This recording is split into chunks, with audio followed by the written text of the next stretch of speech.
오늘은 러시아의 이스라엘 침공의 그 결과로 하나님의 능력이 역사하셔서 러시아가 멸망하는 장면이 나옵니다. 그래서 오늘은 에스겔 39장과 38장과 39장을 중심으로 이 말씀을 전가하겠습니다. 러시아가 이스라엘을 침공하는 목적이 있습니다. 그 목적이 현 세대로 봐서 한 세 가지 이유를 볼 수 있는데, 이 세 가지 이유를 턱에 꿰매는 우리 갈고리라고 볼 수 있습니다. 첫째는 러시아는 항구가 모두 겨울에는 얼게 됩니다. 그래서 따뜻한 지중해를 해군 함대가 차지하려면 이스라엘을 점령해야 하는 것입니다. 그리하여 러시아 해군 함대가 세계 대양으로 진출할 수 있습니다. 따뜻한 해양, 지중해 해 같은 아주 이스라엘이 근접하고 있는 따뜻한 해양이 필요합니다. 그래서 거기서 세계로 나갈 수 있는 군함의 포트가 될 수 있죠. 둘째는 이스라엘을 점령하면 그 주변에 있는 중동, 아라비아 등의 에너지의 원천인 그 기름 생산국을 통치할 수가 있습니다. 그 다음 이 셋째는 이스라엘에 있는 그 사해, 데드시, 사해 바다에 많은 광물질이 융해되어 엄청난 부가 숨겨져 있습니다. 그래서 과학자들이 하면 그 물을 분석한 결과 역 톤의 포타시움 클로라이드가 있는데, 그러니까 이게 한국말로 말한다면은 염소 카리움, 이것은 땅을 기름지게 하는 포타시를 만드는 원료가 녹아 있습니다. 또 12억 톤의 소금, 소듐 클로라이드가 함유되어 있습니다. 사해에서 저도 가서 헤엄을 한번 치봤지만, 헤엄을 치려고 물에 들어가면 소금 농도가 너무 높아서 몸에 한 반주면 물 밖으로 나와 있어요. 물에 속에 가라앉지가 않습니다. 헤엄치기가 아주 힘들어요.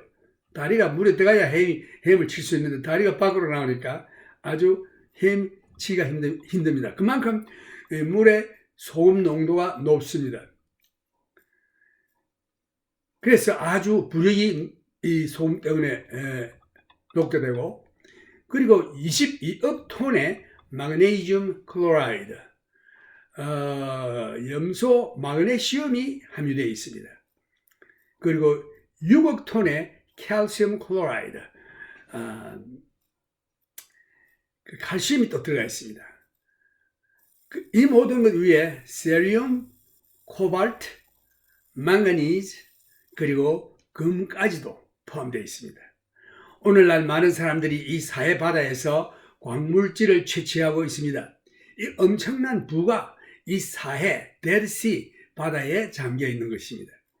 이 지역이 바로 옛날 죄악이 관영하여 하나님께서 유황불로 심판하신 소돔과 고모라 지역인 것입니다. 아브라함의 간절한 기도로 그곳에 살고 있던 자기 조카 롯이 겨우 그 두 딸과 함께 천사들의 인도를 받아 수알성으로 도망하여 생명을 구했습니다. 그런데 그 롯의 아내는 뒤를 돌아보지 말고 앞으로만 향하여 도망하라는 천사의 말을 어기고 세상의 재물이 탐이 나서 뒤를 돌아보다가 소금 기둥이 된 사실이 또한 창세기에 기록되어 있습니다. 오늘 에스겔 39장 1절에 보면, 그러므로 인자야 너는 곡을 쳐서 예언하여 이르기를, 이 곡이란 말은 통치자, 가장 높은 우두머리라는 뜻을 가지고 있는데, 바로 이 곡이 러시아인 것입니다. 주 여호와의 말씀에 로스는 어원상 러시아로 간주됩니다. 로스와 메색, 이 메색도 어원상 모스코바, 이런 말들이 여기서 다 나옵니다. 그리고 두발왕 고가, 이 곡은 러시아. 내가 너를 대적하여 너를 돌이켜서 이끌고 먼 북방에서부터 나와서 이스라엘 산 위에 이르러 여기서 내 활을 쳐서 내 왼손에서 떨어뜨리고 내 살을 내 화살, 내 살을 내 오른손에서 떨어뜨리니 너와 내 모든 때와 너와 함께한 백성이 다 이스라엘 산에 엎드러지리라. 내가 너를 각종 움키는 새와 들짐승에게 붙여 먹게 하리니 내가 빈들에 엎드러지리라. 이는 내가 말하였음이니라. 나 여호와의 말이니라. 하나님께서 그들을 이스라엘 산으로 갈구리로 그 턱을 껴 몰고 나와서 그곳에서 멸망하게 하십니다. 6절에 보면은 내가 또 불을 마곡과 및 섬에 평안히 거하는 자에게 내리리니 그들이 나를 여호와인 줄 알리라. 내가 내 거룩한 이름을 내 백성 이스라엘 가운데 알게 하여 다시는 내 거룩한 이름을 더럽히지 않게 하리니 열국이 나를 여호와 곧 이스라엘의 거룩한 줄 알리라 하셨다 하라. 나 주 여호와가 말하노라. 볼지어다 그 일이 이루고 이루리니 내가 말한 그 날이 이 날이니라. 여기서 러시아 군대들이 그 페르시아, 이란과 그 모든 모슬렘국들과 동맹하여 이스라엘 치겠지만 결국은 하나님의 능력으로 이 러시아와 그 함께한 군대들이 망하는 장면이 나옵니다. 이스라엘 사람들이 멸망한 러시아 군대들의 전리품을 약탈하여 7년 동안 뗄감으로 사용하겠다는 예언도 들어가 있습니다. 전쟁을 치지만 그 러시아 및 함께한 군대들이 망해서 아마 그 무기들을 가지고 온 연료들, 기름들, 기름 탱커 이런 것을 7년 동안 뗄감 없이 사용하겠다는 예언도 있습니다. 이스라엘 성읍들의 9절 말씀, 이스라엘 성읍들의 거한 자가 나가서 그 병기를 불피워 사르되 큰 방패와 작은 방패와 활과 살과 몽둥이와 창을 취하여 7년 동안 불 피우리라. 이와 같이 그 병기로 불을 피울 것이므로 그들이 들에서 나무를 취하지 아니하며 살림에서 벌목하지 아니하겠고 전에 자기에게서 약탈하던 자의 것을 약탈하며 전에 자기에게서 넉탈하던 자의 것을 넉탈하리라. 이제 그 다음에 보면 또 아주 흥미있는 예언이 나오는데 하몬곡이라는 말씀이 나옵니다. 하몬곡 골짜기. 하몬곡 골짜기에 사망한 고개 군대들의 시체를 7 동안 장사를 지내겠다고 했습니다. 그래서 그 장사 지내는 골짜기의 동네 이름을 하모나라고 이름을 하겠다. 나 주 여호와의 말이니라. 그날에 내가 곡을 위하여 이스라엘 땅 곧 바다 동편, 이 바다라고 하는 것은 지중해를 이해하는 것인데 바다 동편, 사람의 통행하는 골짜기를 매장지로 줄이니 통행하던 것이 막힐 것이라. 사람이 거기서 곡과 그 모든 무리를 장사하고 그 이름을 하몬곡의 골짜기라 일컬으리라. 이스라엘 족속이 7달 동안에 그들을 장사하여 그 땅을 정결케 할 것이라.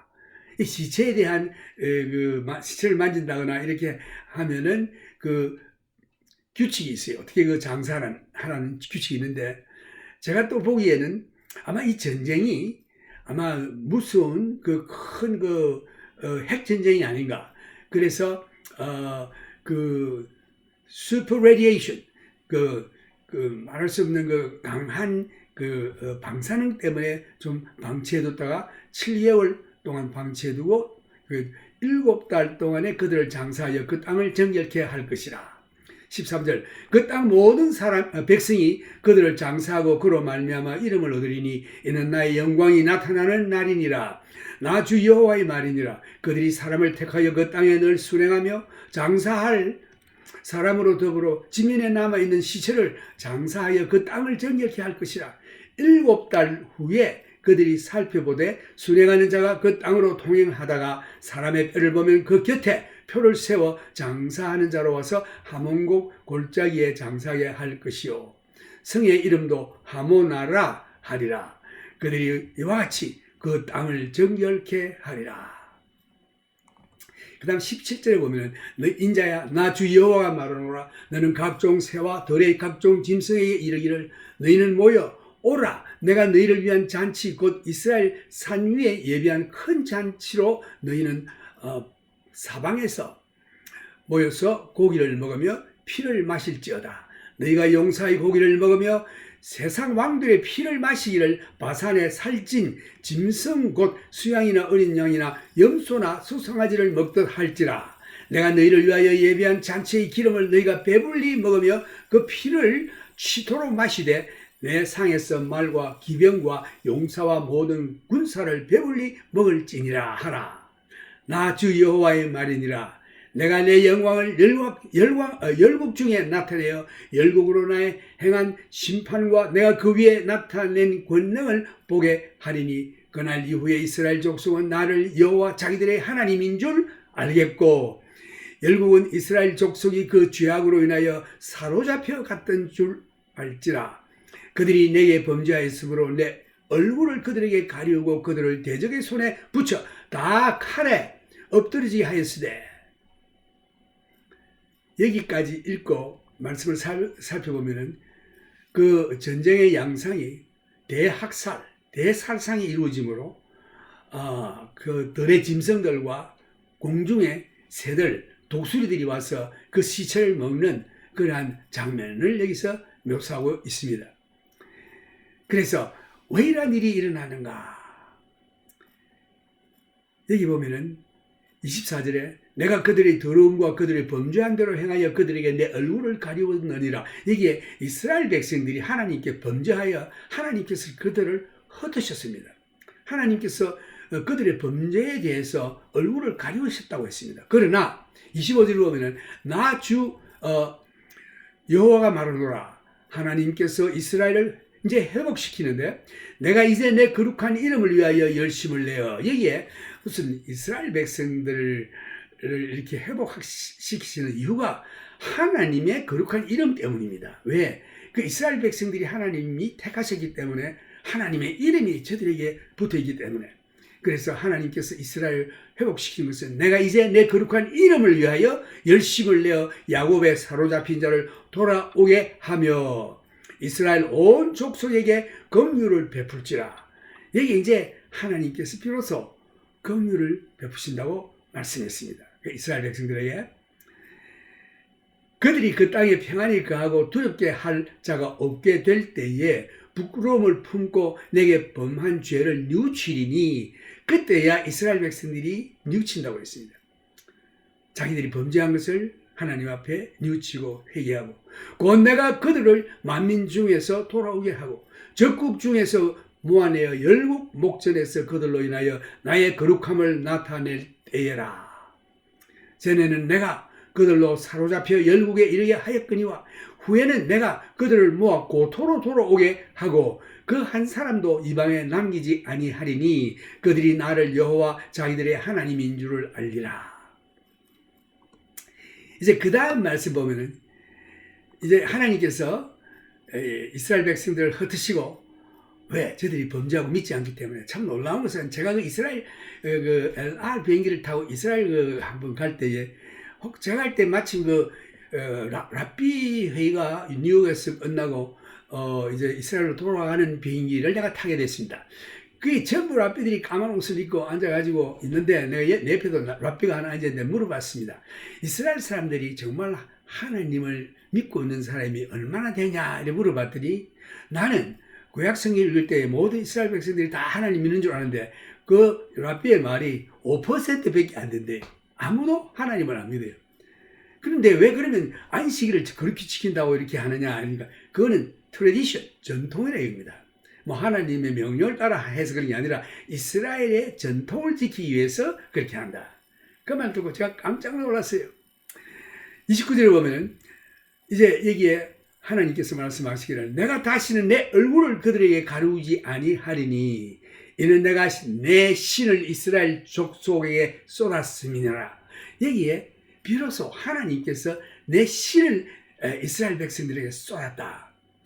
하나님께서 성령을 이 땅에 내리실 때에는 그 이스라엘 예루살렘 다락방에 120문도가 기도할 때에 내리신 것입니다. 그래서 제일 처음에 성령이 내린 곳은 이스라엘 백성들이에요.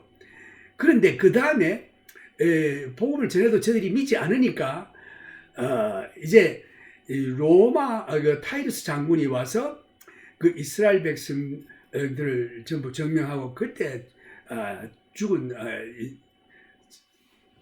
이스라엘 백성들이 한 100만이나 된다고 합니다. 그 전쟁으로 인해서 그래서 타이투스 장군 로마 군대가 이스라엘 점령하게 됐죠. 그때부터 이스라엘이 흩어졌습니다. 그래서 지금까지 2000년 동안 하나님께서 이스라엘 백성들을 버려두셨어요. 온 세상 만국에. 그러다가 이제 하나님께서 모으시고 하나님께서 그동안은 얼굴을 돌렸었지만 이제 얼굴을 그들에게 가리우지 아니하리니 이는 내가 내 신을 이스라엘 속에 쏟았습니다. 이제 성령님을 이 이스라엘 백성들에게 쏟았다고 되어 있습니다. 나 주 여호와의 말씀이니라. 여기에 넣어놓은 이 말씀이 굉장히 중요한 말씀입니다. 이 말씀은 우리 이방 교회와도 관계됩니다. 휴거와도 관계됩니다. 그래서 이 말씀을 특히 강조하는데 여기 보면 내가 다시는 내 얼굴을 그들에게 가리우지 아니하리니 이는 내가 내 신을 이스라엘 족속에게 쏟았음이니라. 나 주 여호와의 말이니라. 하나님께서 여기서 이스라엘의 구원을 다시금 시작하시는 것입니다.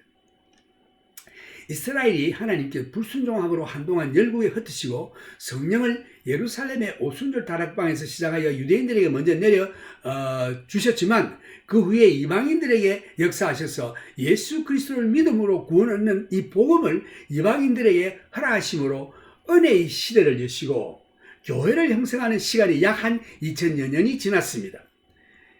그래서 이방인들 가운데 역사하시던 성령님께서 이제 이스라엘로 옮겨가심으로 그 이방인들의 수가 충만히 찰 때에 성령님께서 이스라엘에게로 가셔서 그들의 구원을 시작하시는 것입니다. 그래서 여기 보면은 이 비밀을 너희가 모르기를 내가 원치 아니하노니 이 비밀은 뭡니까? 이방인의 충만한 수가 들어오기까지 이스라엘에 들어는 완화하게 된 것이라. 그리하여 온 이스라엘이 구원을 얻으리라. 이 말씀이 아주 중요한데 이게 이 비밀이 있는데 이 비밀은 무슨 비밀이냐? 이방인의 충만한 수가 여기 킹 제임스 보면은 full numbers of Gentiles라고 되어 있습니다. 그 이방 교회, 지금 교회가 이방인들로 구성되어 있는데 이방 교회, 이방인 마지막이 그 수, full number, 그 수를 채울 때에 그때까지는 이스라엘에 들어는 완화하게 된 것이라. 그 마음들이 완화하게 돼서 보아도 보지 못하고 듣지 못하는 이와 같은 완악한 마음을 가졌습니다. 왜? 저들에게 성령이 역사치 않기 때문에. 여러분 예수 믿는 거 있는 이거죠? 여러분이 믿는 거 아니에요. 성령이 오셔야만이 깨닫고 믿을 수 있습니다. 그래서 성령으로 하지 아니하면 예수를 주라고 부를 수 없다고 고린도전서 12장에 나와 있어요. 26절에 보면 이제 26절에 여기서 이스라엘 이방인들의 충만한 수가 들어오기까지 이스라엘에 들어는 완화하게 된 것이라. 그 다음에 그리하여 온 이스라엘이 구원을 얻으리라. 그 이방인의 수가 찰 때에 성령의 역사가 이방에서 교회를 형성하는 은혜의 시대가 끝이 나고 성령께서 이스라엘로 가는 것입니다. 그리하여 온 이스라엘이 구원을 얻으리라. 이것이 로마서 11장에 잘 나와 있는데 로마서 11장에 보면은 그러므로 하나님께서 이스라엘을 버린 게 아니에요. 저들이 불순종함으로 한동안 좀 흩어놓으셨다가 그동안은 이방인들 하나님도 알지 못하고 율법도 받지 못하는 이방인들이 여러분과 내가 구원 얻는 시대가 오는 것입니다. 이것을 은혜 시대라고 하는데 그래서 여기에 로마서 11장 1절에 보면은 이스라엘과 이방인 이 비교를 잘 해놨습니다. 로마서 11장 1절 읽어보면 그러므로 내가 말하노니 하나님이 자기 백성을 버리셨느냐? 그럴 수 없느니라. 나도 이스라엘이니요 아브라함의 씨에서 난 자요. 지금 누가 말하는 건지 바울이 얘기하고 있습니다. 나도 이스라엘이니요 아브라함의 씨에서 난 자요 베냐민 지파라.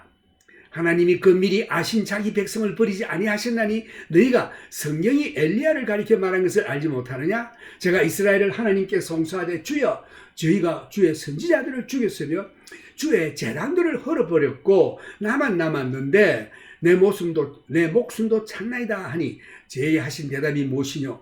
내가 나를 위하여 바알에게 무릎을 꿇지 아니한 사람 7천을 남겨두었다 하셨으니 그런즉 이와 같이 이제도 은혜로 택하심을 따라 남은 자가 있느니라. 만일 은혜로 된 것이면 행위로 말미암지 않음이니 그렇지 않으면 은혜가 은혜 되지 못하느니라. 이 말씀 참 중요한데, 오늘 여러분과 내가 구원 얻은 것은 우리의 행위로 구원 얻은 게 아니에요.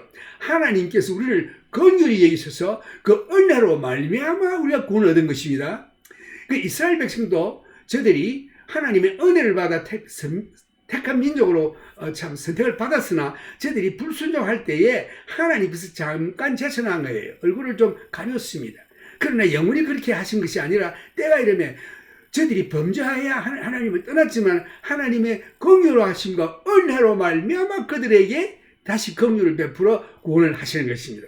이방 사람들에게도 하나님께서 은혜로 말미암아, 유대인들에게도 하나님께서 하나님을 배반하고 범죄한 자들을 긍휼히 여기서 은혜로 말미암아 구원하시는 것입니다. 그래서 이방인이나 택한 유대인이나 전부 하나님의 긍휼과 은혜로 구원을 받게 된다 하는 뜻이 여기에 있는 것입니다. 왜? 뭐 착한 행실을 했다거나 저희들이 회개하고 돌아왔다거나 이것은 그들의 행위에 관계되는 것이기 때문에 이 행위하고는 관계가 없어요.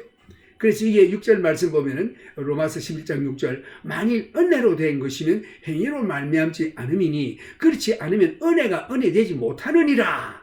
그런 적 어떠하뇨? 이스라엘이 구하는 것을 얻지 못하고 오직 택하심을 입은 자가 얻었고 그 남은 자들은 완화하여졌느니라.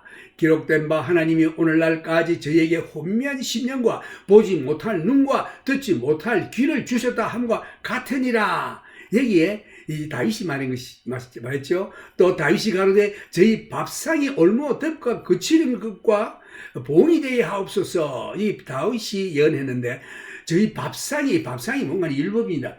율법이 올무어 덕과 그치는 것과 봉이 되게 하옵시고 저희 눈은 흐려보지 못하고 저희 등은 항상 굳게 하옵소서 하였느니라. 여기에 보면은 저희들이 율법을 받아서 율법을 행함으로 구원을 얻을 줄 알고 열심히 율법을 지키려고 애를 썼으나 그 본 뜻을 깨닫지 못했습니다. 왜? 성령이 그들에게 가르쳐 주시 깨닫게 해 주시지 않았기 때문에. 그래서 저희들은 그 율법을 나누어서 그대로 지켜보려고 안식일 지켜보려고 애를 썼는데 여기에 그것이 저희들에게 올무가 됐다.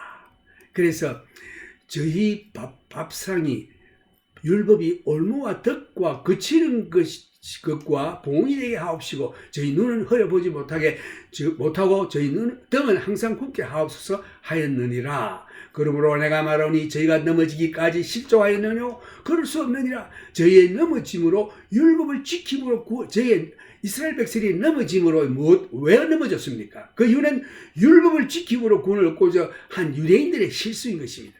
왜? 성령께서 그 영안을 띄어서 깨닫게 하지 못했기 때문에. 그래서 구원이 이방인에게로 이르게 됐습니다. 그래서 교회가 형성된 거예요. 이스라엘로 씨기 나게 함이니라. 왜 씨기 납니까? 아브라함의 자손인 이스라엘인들이 받아야 할 축복을 이방인들이 단지 믿음으로 아브라함의 축복을 다 받는 것을 보고 저희가 씨기가 나게 하시니라. 저희의 넘어짐이 세상의 부요함이 되며 저희의 실패가 이방인의 부요함이 되거든 하물며 저희의 충만함이리요. 그러니까 저희들의 실패로 인해서 저희의 넘어짐으로 인해서 이방인이 이렇게 축복을 받았어요. 왜? 믿음으로 말미암아 구원을 얻게 됐기 때문에. 그런데 저희들이 회개하고 이제 하나님께서 성령을 부어주셔서 깨닫고 저희들이 돌아올 때에 충만하게 될 때에 그 축복이 부요함이 얼마나 되겠느냐 이런 뜻이죠. 그래서 구원 얻은 이방인들에게 또한 바울이 경고합니다. 하나님이 경고인데 유대인들이 믿지 않음으로 얼마가 꺾여졌고 돌감람나무인 이방인 내가 참감람나무의 접붙임을 받아 참감람나무의 뿌리의 진액을 함께 받은 자 되어선저 그 꺾여온 가지들을 향하여 자응하지 말라. 그 이방인들이 이건 돌감람나무에 비유했는데 참감람나무는 하나님의 아브라함의 자손, 하나님의 축복, 아브라함에게 주신 축복. 이 이스라엘 백성들이 그 참 진짜 자손들이 불순종함으로 꺾임을 당하고 이방인들 돌감람나무인 이방인들이 예수를 믿기만 하면 구원한다는 이 복음을 듣고 믿을 때에 이 돌감람나무 가지가 참감람나무 그 아브라함의 축복 그 뿌리에서 올라오는 그 진의 접붙임을 당했습니다. 그래서 아브라함의 축복을 받게 된 것이에요.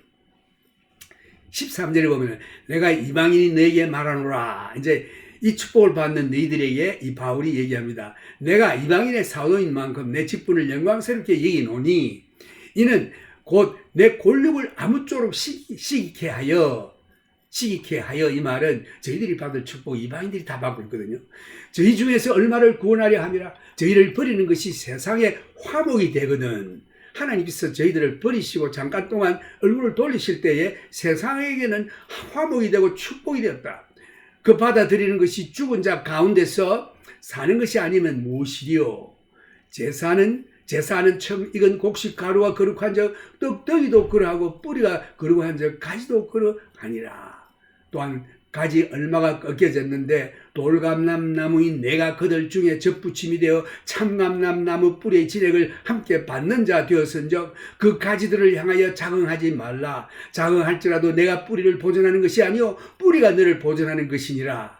그러면 내 말이 가지들이 꺾이운 것은 나로 접붙임을 받게 하려 함이라 하리니 옳도다. 저희는 믿지 아니함으로 꺾이고 너는 믿음으로 섰느니라. 높은 마음을 품지 말라. 도리어 두려워하라. 하나님이 원 가지들도 아끼지 아니하셨은즉 너도 아끼지 아니하시리라. 그러므로 하나님의 인자와 어미를 보라. 너희는 넘어지는 자들에게는 어미가 있으니 너희가 만일 하나님의 인자에 거하면 그 인자가 너희에게 있으리라. 그렇지 않으면 너도 지키는 바 되리라.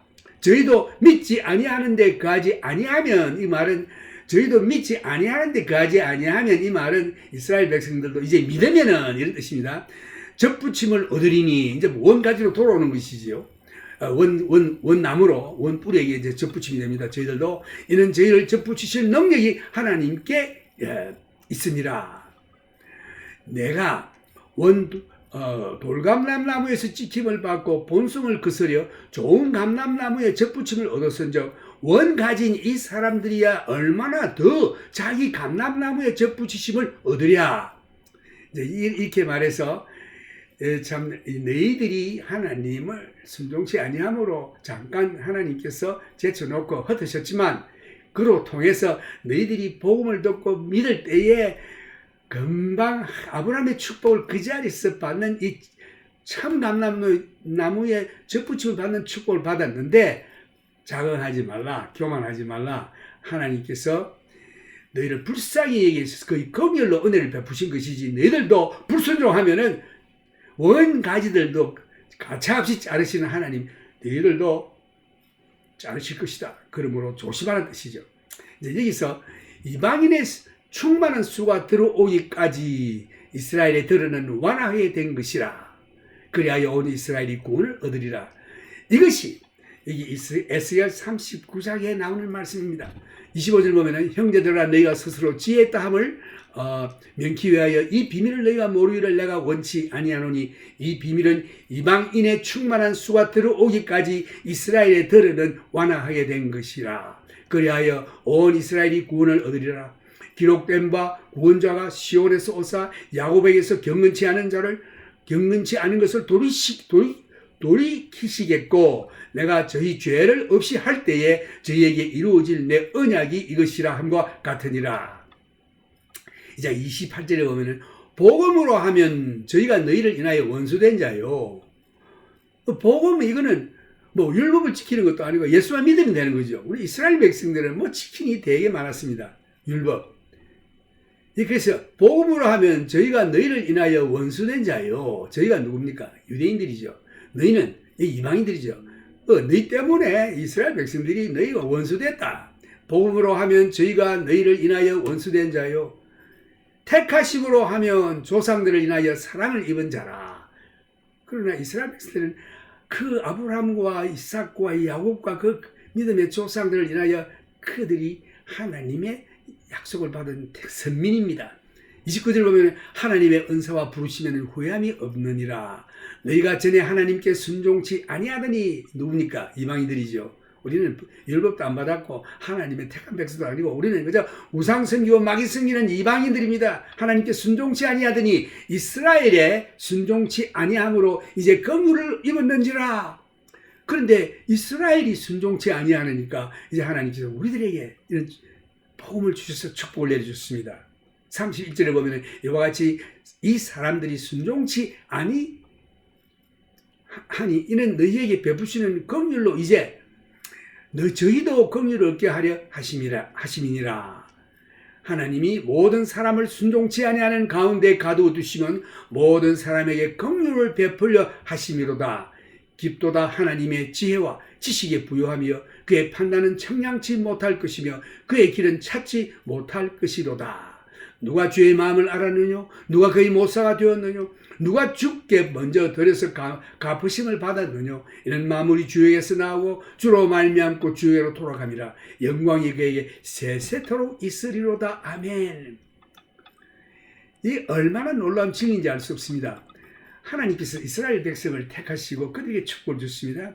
그 이방인들은 하나님께서 그래서 고개를 돌리셨어요. 그런데 이제 여기 와서는 하나님께서 불순종하는 이스라엘을 세상에 흩으시고 고개를 돌리시고 이방인들에게 고개를 향하사 그들에게 복음으로 구원을 주시는 하나님은 공평하신 하나님이시죠. 이스라엘 선민이라고 택하여 그들에게만 복 주시는 게 아니라 하나님께서 이방인들도 하나님이 내신 백성들입니다. 그들에게도 은혜를 주시는 하나님의 이 은혜. 그래서 이 깊은 하나님의 뜻은 아무도 모른다. 그래서 이는 만물이 주에게서 나오고 주로 말미암고 주에게로 돌아감이라. 영광이 그에게 세세토록 있으리로다. 아멘. 이제 이방인의 수가 찼다는 말은 이방인들의 수, 곧 교회의 수가 모두 찼을 때에 교회는 공중으로 들림받게 될 것입니다. 그리고 하나님께서 성령을 이스라엘 사람들에게 쏟아부으시겠다고 하셨습니다. 이는 이스라엘의 구원이 다시금 시작된다는 뜻입니다. 교회 시간이 끝났을 때에 성령께서 교회에 역사하시는 성령께서 이방인들에게 역사하시는 성령께서 이것을 은혜 시대라고 하는데 교회를 만드는 시대인데 이제 이방의 수가 참에 성령께서 이제는 이스라엘로 가시는 것입니다. 이 말씀이 곧 에스겔 39장 25절 말씀에서 교회의 시대가 끝나고 성령께서 다시금 이스라엘의 구원의 사역을 시작하실 것입니다. 이때가 교회의 휴거가 일어나지 않겠나라고 생각합니다. 그러나 그 날과 그 시는 아무도 모른다고 했습니다. 마태복음 13장 32절에 보면은 그러나 그 날과 그 때는 아무도 모르나니 하늘에 있는 천사들도 아들도 모르고 아버지만 아시느니라. 주의하라 껴있으라 그 때가 언제인지 알지 못함이니라. 그래서 이게 이제 이 휴거에 대해서 요한계시록 4장 1절에 보면은 이 1절 3절 보면 이 일 후에가 뭡니까? 그 1장은 예수님에 관한 영광스러운 예수님의 모습이 나오고 2장에서 3장까지는 일곱 교회의 이야기가 나옵니다. 그래서 4장 1절에 보면은 이제 이 일 후에 무슨 일 후에 교회 일이 끝난 후에라는 뜻입니다. 그게 헬라말로 메타타오타라고 하는데 일 후에 교회 일이 다 끝난 후에 일 후에 내가 보니 하늘에 열린 문이 있는데 내가 들은 처음에 내게 말하던 나팔 소리 같은 그 음성이 가로되 이리로 올라오라. 그러니까 요한이 환상을 보다 교회를 다 보고 나니까 하늘에서 나팔 소리가 나서 이리로 올라오라. 교회일이 끝나면 이제 교회가 들림받게 되는 것입니다. 교회를 향하여 이리로 올라오라. 이후에 마땅히 될 일을 내가 내게 보이라 하시더라. 내가 곧 성령에 감동하였더니 보라 하늘에 보좌를 베풀었고 그 보좌 위에 앉으신 이가 있는데 앉으신 이의 모양이 벽옥과 홍보석 같고 또 무지개가 있어 보좌에 둘렀는데 그 모양이 녹보석 같더라. 여기에서 교회의 휴거된 다음에 하늘에 올라가서 하나님의 보좌를 보게 될 것입니다. 그 장면이 요한계시록과 이렇게 연결되는 것입니다. 이렇게 해서 이제 러시아가 북쪽에서 남쪽으로 내려오는 그 갈고리 세계 따뜻한 해양 항구 찾아내려고 둘째는 그 기름 땅 중동 그 다음 셋째는 사해에 녹아있는 광물질의 보호 이걸 보고 아마 안이 내려올 수가 없는 상태에 이르렀습니다. 그래서 이 러시아는 호시탐탐 항상 남쪽으로 크리미아 먹었고 그 다음에는 유크레인도 먹으려고 올라가고 있고 그 다음에 내려와서 이제는 이스라엘을 점령해야만이 그곳을 자기들이 차지할 수 있기 때문에 이러한 세 이유 때문에 아마 내려올 것입니다. 이때가 이제 하나님께서 이 전쟁의 양상을 이해하시는 그 장면이 또 나옵니다. 이제 여기에서 이제 우리가 주님 오실 날이 심히 가깝다. 그래서 이 북쪽에 있는 러시아가 남쪽을 자꾸 탐내고 내려오는 것은 이제 이 예언이 성취되기 위해서 시작이다. 여러분들이 보시면 됩니다. I will speak in this message in English. Ezekiel chapter 38, 39. Why Russia will invade Israel? Ezekiel chapter 38 verses 4, I will turn you around, put hooks into your jaws, and lead you out with all your army, horses and horsemen, all splendidly clothed, a great company with bucklers and shields, all of them handling swords. God says, I will put hooks into thy jaws, and I will bring thee forth. This has been interpreted to mean that God was going to put hooks in their jaws to get them out of Israel after they had invaded it. But that is not what he says. He makes it clear that he is going to judge them in the land of Israel, and that they will not come out alive. In chapter 39, verse 11, he says, and it shall come out to pass in that day that I will give unto Gog a place there of graves in Israel.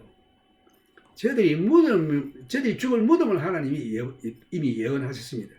As we read this section, it becomes obvious that God is not going to lead out the invading nations, but there will be a slaughter, the like of which probably has not been seen in the history of the world. When this time comes, Israel will be back in their own land.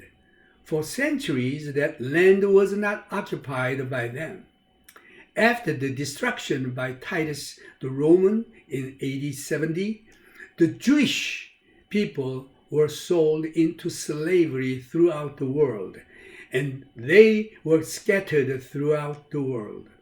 God says, I will put hooks into thy jaws, and I will bring them forth. Today, I believe that we can already see 3 of the hooks that God could use to bring them down into that land. First hook. Russia needs a warm water entrance into the waterway into the world. Israel offers that. Russia is looking for a warm water port. Where are they going? All I know is that they are headed for the Mediterranean Sea. What nation along the east side of the Mediterranean would be suitable as port? Of course, Israel. Israel certainly would be. Russia is interested in southward today. God has put a hook in their jaw. Now, number 2, God has a second hook, which is oil. The oil deposits of the Near East are essential for the survival of modern nations. Russia needs oil. When ships were not able to go through Suez Canal, they put the oil off at a port which had been taken to Israel, and then the oil was taken across the land of Israel to the Mediterranean ports. It is a pretty good hook God has in Russia's jaws, because any modern nations must have oil. Now, Number 3, the third hook concerns the Dead Sea. The mineral deposits in the Dead Sea are so great that they cannot be evaluated on today's market. Chemicals saturated in the water present untold wealth. It is estimated that the Dead Sea contains 2 billion tons of potassium chloride, which is a potash needed to sweeten and enrich the soil that is readily being depleted around the world. The Dead Sea also contains 22 billion tons of magnesium chloride, 12 billion tons of sodium chloride, and 6 billion tons of calcium chloride. The Dead Sea, in addition to all of these, contains cerium, cobalt, manganese, and even gold. There is much effort being made today to extract the wealth from the Dead Sea. So there's a good reason, 3 hooks for Russia to move down, invade Israel. And when Russia will invade Israel, Ezekiel chapter 38 verses 16, you will come up against my people Israel like a cloud to cover the land. It will be in the latter days that I will bring you against my land, so that the nations may know me when I am hallowed in you. O Gog, before their eyes, they will find in the midst of the tribulation period that out of the north will come their enemy, Russia. War will break out. The great tribulation will begin, which is the final 3.5 years of tribulation period. The whole earth will be a Holocaust. Judgments, one after the other, will come upon the earth. War will reign, Christ said concerning this brief period. Here again, the question is when Russia will invade Israel. The question is, Israel will be invaded by Russia. This is where many expositors disagree. When you look at Ezekiel chapter 38 verses 16, you will come up against my people Israel like a cloud to cover the land. It will be in the latter days that I will bring you against my land. Here, the latter days refers to the tribulation period. These will be the days when the Antichrist comes to power, and he is going to come to power on a peace platform. As a result, there will be forced peace for the first part of the tribulation period. Then in the midst of the 7 years, Russia will come down from the north into the land of Israel. Russia will trigger the great tribulation by breaking the forced peace made by Antichrist and invading Israel. And what happened? The result of the invasion.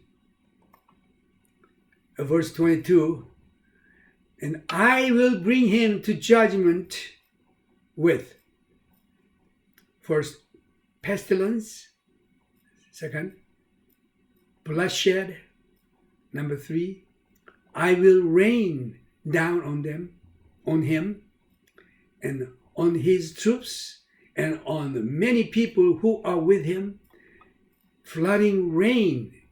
Number 4, great hailstones. And number 5, fire.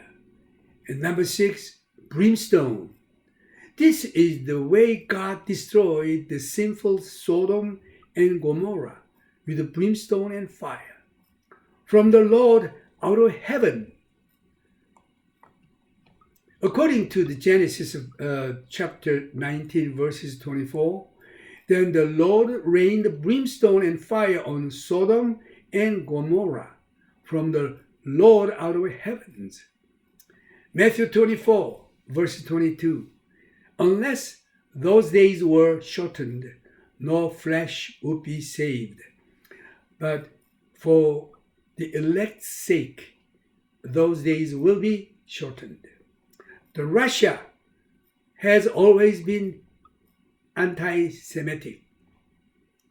At present, the largest population of Jews outside the land of Israel and the United States is over there in Russia. They are not permitting the Jews to leave, but in these last days, God will deal with Russia for its treatment of his people. There is a message for us here. When God was ready to destroy Sodom and Gomorrah, Abraham asked God, will you destroy the righteous with the wicked? Will you spare the city if there are 50 righteous? God said, yes, 50, I will spare. And how about 40? 45? Yes, I will spare. God said that. How about 40? How about 30? How about 20? God still says, I will spare that city 20. And then finally, God 30, and then finally 20, and then Abraham asked, how about 10? God said, no. He would not destroy the city if 10 righteous were found there. So, because of a lack of 10 righteous in Sodom and Gomorrah, that city was destroyed. This is one reason I believe that God will not let the tribulation come until he takes his church, that is, all born again believers, out of the world. Israel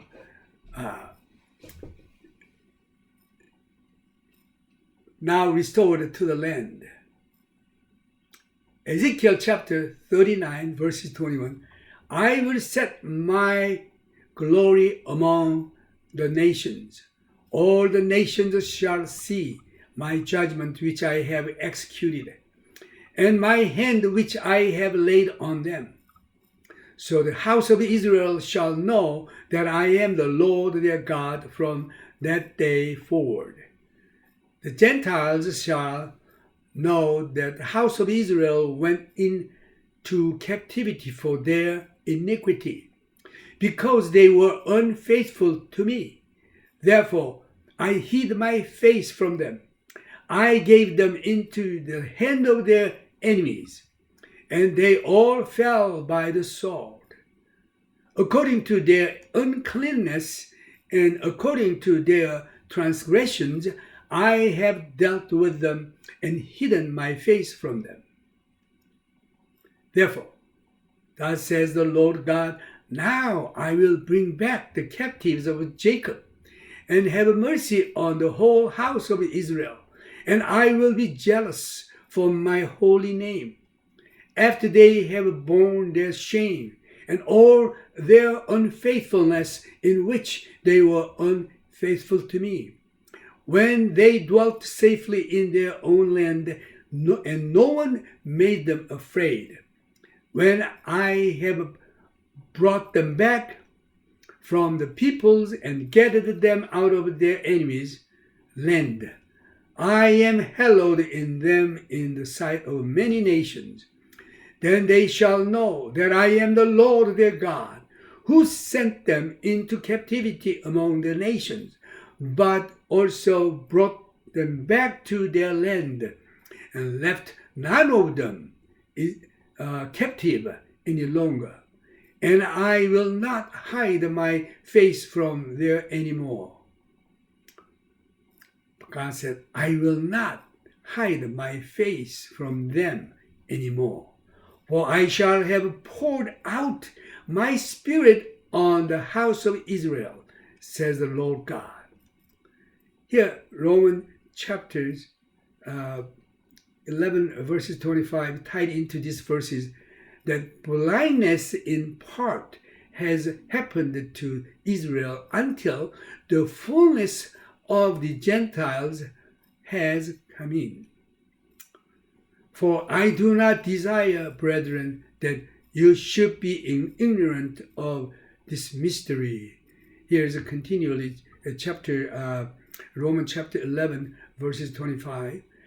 For I do not desire, brethren, that you should be ignorant of this mystery. It says mystery, lest you should be wise in your own opinion, that blindness in part has happened to Israel until the fullness of the Gentiles has come in.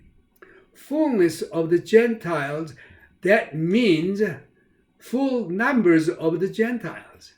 The ending of the church period, where the Holy Spirit has been working until the last one of the Gentile was saved. And God will pour out the Holy Spirit on the people of Israel, beginning to save the Israelites. At this point, the rapture will take place. The church, the born-again believers, will be caught up into the cloud with the risen Christians who died in Christ to meet the Lord in the air. The 1 Thessalonians chapter 4, 16, for the Lord himself will descend from heaven with a shout, with the voice of an archangel, and with the trump of God, and the dead in Christ will rise first. Then we who are alive and remain shall be caught up together with them in the clouds to meet the Lord in the air, and thus we shall always be with the Lord. This is a time for rapture for church. 1 John 3 verses 2, Beloved, now we are children of God, and it has not yet been revealed what we shall be, but we know that when he is revealed, we shall be like him, for we shall see him as he is. And everyone who has this hope in him purifies himself just as he is pure. Now, time is very near. His coming is imminent. Now, we have to be filled with the Holy Spirit. How? Born-again Christian, we have to always examine ourselves, repent when Holy Spirit is convicting you and His sins in your heart. And we cleanse ourselves through the Word. The Word is the cleansing our spirit. And pray, filled with the Holy Spirit.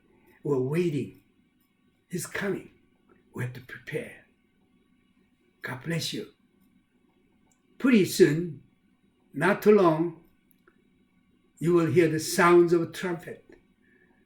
Come hither, come up here. And then he will call your name and my name. So we will be gloriously caught up in air, in the cloud, with risen Christians who died in Christ, meet the Lord in the air. Hallelujah. Thank God for this. All this because of Jesus Christ, who died for me and for you. Now is the time to praise God. We are waiting for His coming. I'm excited whenever I think about His coming. It's unceasing prayer. That's what Jesus said. God said. Now 주 예수의 강림이 오더니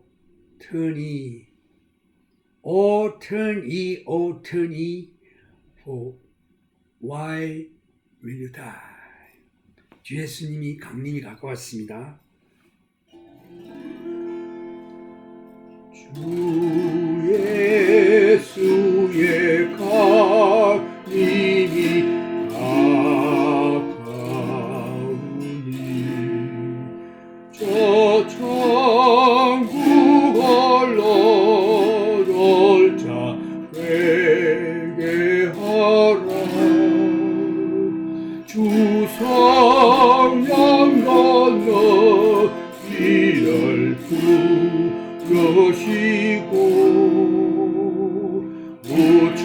무천사도 나와서 영접하네.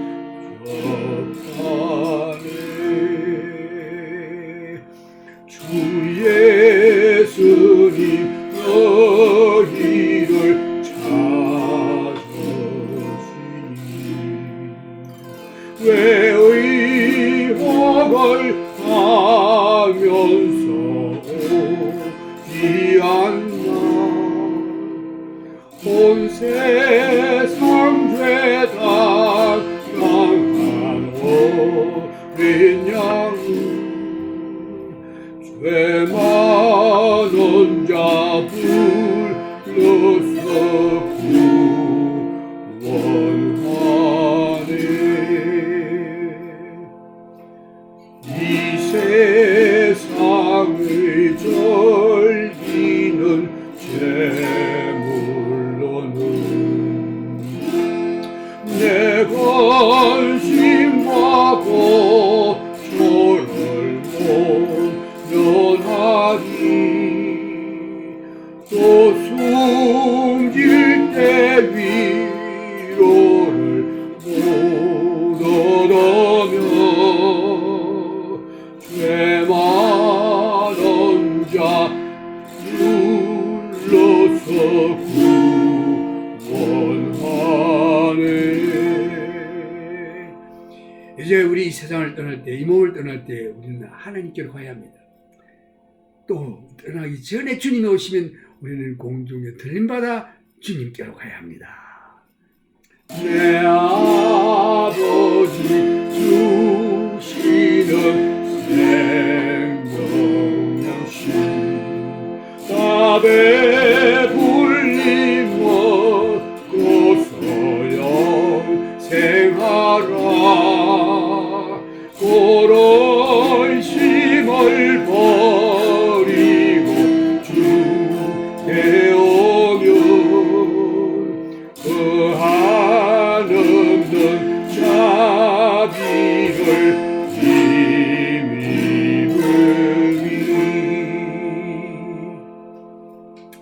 나는 예수 믿는다고 하는 크리스찬들이 그 음악에 참 탤런트를 하나님 주셨는데 이것 가지고 세상에 나가서 세상에 뭐 사랑, 쓰러질 사랑, 세상 이런 걸 노래하고 있는 거 보면 한심하기 짝이 없어요. 이거 가지고 하나님의 그 영원하심과 하나님의 그 거룩하심과 하나님의 전능하심을 찬송해야 하는 것입니다. 예수 믿는 크리스찬 음악가들 이제 회개하고 주께로 나와 하나님을 찬양하기를 바랍니다. 할렐루야.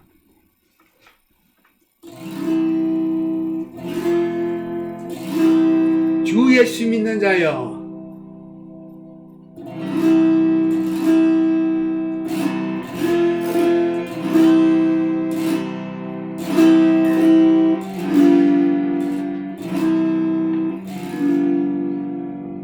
주 예수 믿는 자여 성부를 가지고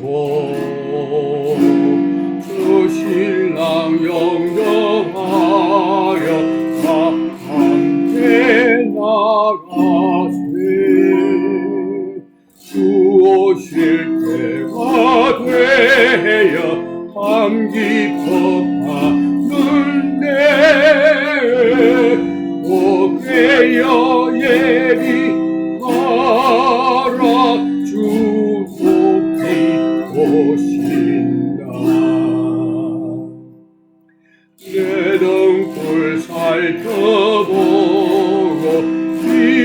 말씀을 예비해 곧 준비 아니하면 너 배를 놓치리 저 산에 파수꾼이 큰 소리 외칠 때에 할렐루야 불러 또 나와 맞아라 내 고대하던 주여 지금 멀어져서 이 어두운 세상 위에 비춰줍소서 내 손을 높이 들어 주 앞에 비추오니 이 세상 구세 주여 곧 강림하소서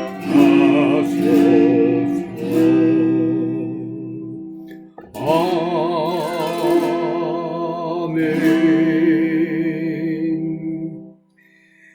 주께서 호련과 천사장의 소리와 하나님의 나팔로 진이 하늘로 쫓아 강림하시리니 그리스도 안에서 죽은 자들이 먼저 일어나고 우리 살아남은 자들도 구름 속으로 끌어올려 공중에서 주를 저들과 함께 영접하리니 그리하여 우리가 항상 주와 함께 있으리라. 이 주님의 오실 것을 소망하면서 늘 기도와 말씀으로 우리를 정결케 하여 예수님께 영접되는 성도들 되기를 예수님의 이름으로 축원합니다. 이제 우리 주 예수 그리스도의 크신 은혜와 하나님 아버지의 무한하신 사랑과 성령님의 교통하심이 여러분들에게 휴거 때에 다 들림받아 공중에서 만나기를 기원합니다. May the grace of our Lord Jesus Christ and the love of our Heavenly Father and the communion of the Holy Spirit be with you until we meet you up in air with the Lord in rapture time. God bless you until next time, if we have.